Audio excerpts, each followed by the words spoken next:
Anak Gunung Krakatau di Selat Sunda 2 kali meletus hingga mengeluarkan lava dan menyemburkan abu vulkanik ke sebagian Lampung pada Jumat 10 April 2020 malam.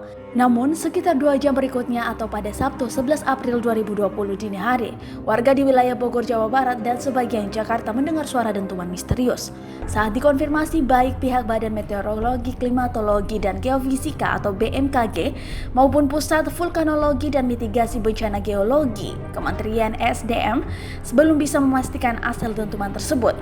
Kementerian SDM melalui laman magma.vsi.esdm.go.id melaporkan letusan pertama anak Gunung Krakatau terjadi pada pukul 21.58 waktu Indonesia Barat dengan estimasi kolom abu mencapai ketinggian 357 meter di atas permukaan laut.